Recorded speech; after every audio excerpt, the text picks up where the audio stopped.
Hello and welcome back to Butterfly's Intuitive Tarot. We're on the final suit now, and this is Flames, which is wands in the normal tarot, and this relates to work, or I tend to call it your 9 to 5. So whatever you do 9 to 5, you might be in full-time college or university. You might not work, you might be lucky to be retired, but whatever you do around your 9 to 5. Now this first card, it's called the Witch's Circle, and it is an ace. And what do aces mean? Yes, that's right, it is a new beginning. So this new beginning could relate to opportunities for more work, or it could be a new course, but it may also be related, because there's a ring of boulders there, that if it is a new opportunity for work, potentially if you step into that, it could bring you some more money. Card number 2 is called the Duel Between Witches. This one's around rivalry, but also I call it line in the sand. Basically, it's when you get to the point where you've literally just had enough and you're like, that's it, things have got to change, I'm not putting up with this anymore. There's also a fair old bit going on in the picture that you can pull different aspects from. Card number 3 is the Illuminated Witch.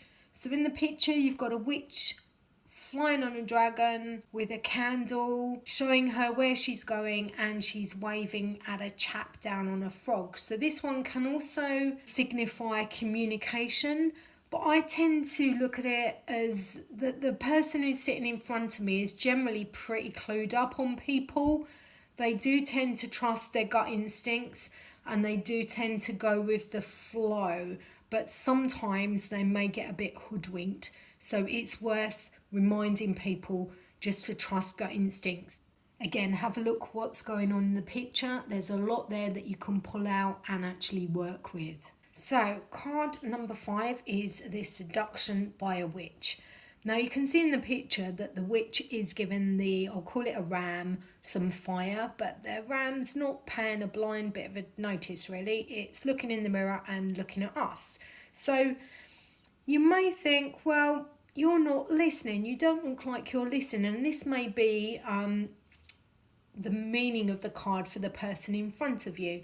They may be told something but they're not listening, or they're actually physically not listening because they've got too much going on in their minds.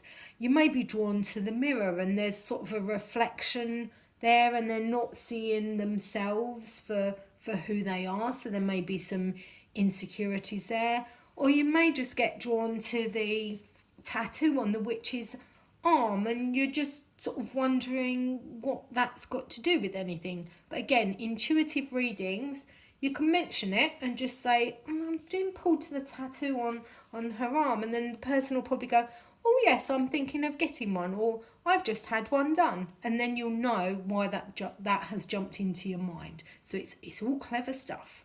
Card number 6 is called the Witch and the Butler, and this one's help in overcoming a critical period.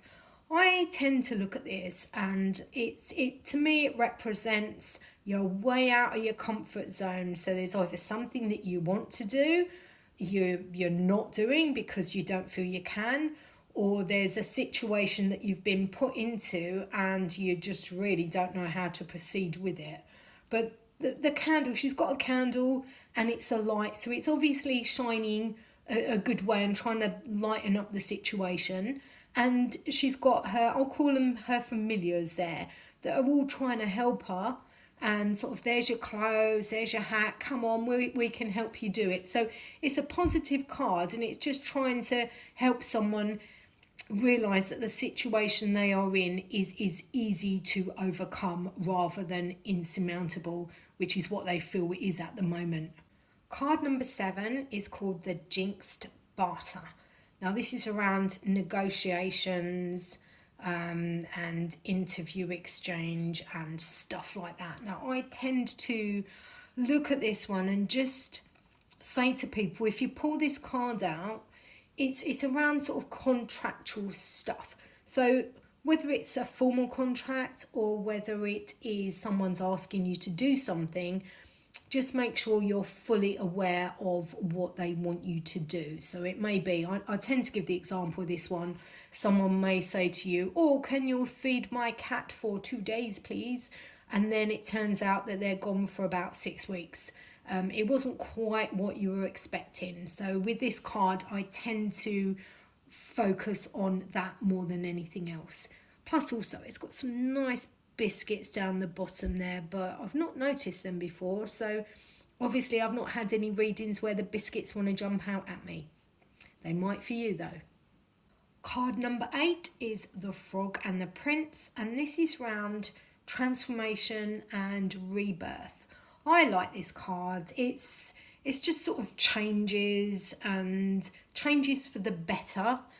Can be around your 9 to 5 and your work, but normally it's a positive card.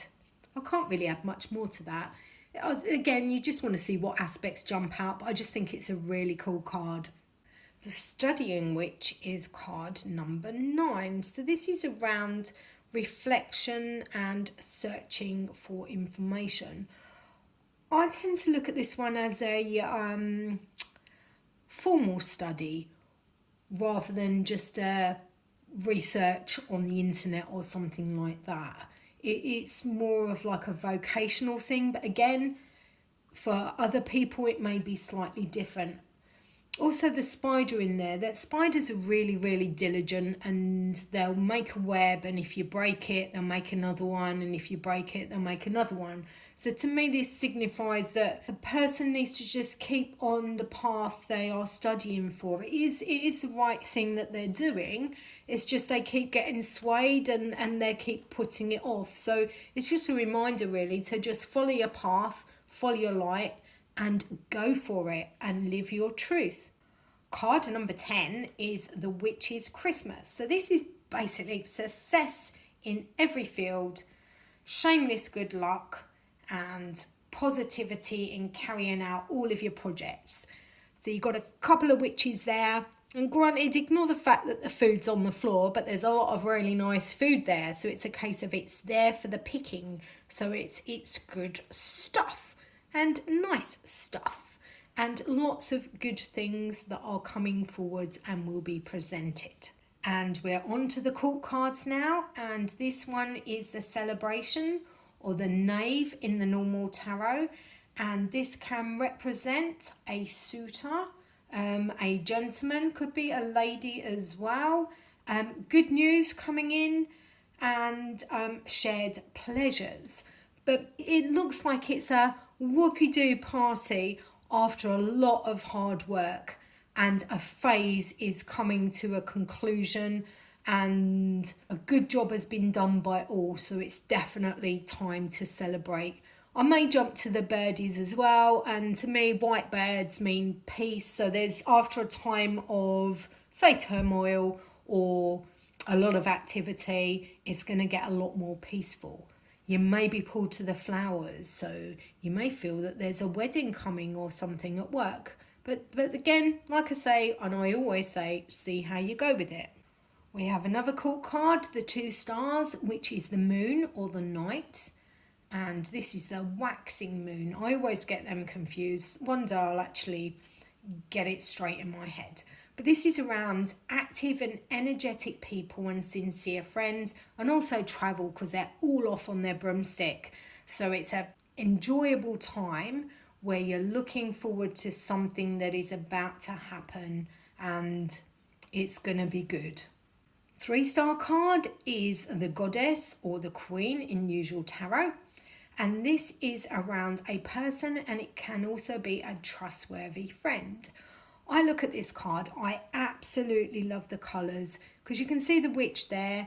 She's mature, she sort of knows where she's going. She's got a lot of life under her belt. She's got a candle there, which is lighting the way.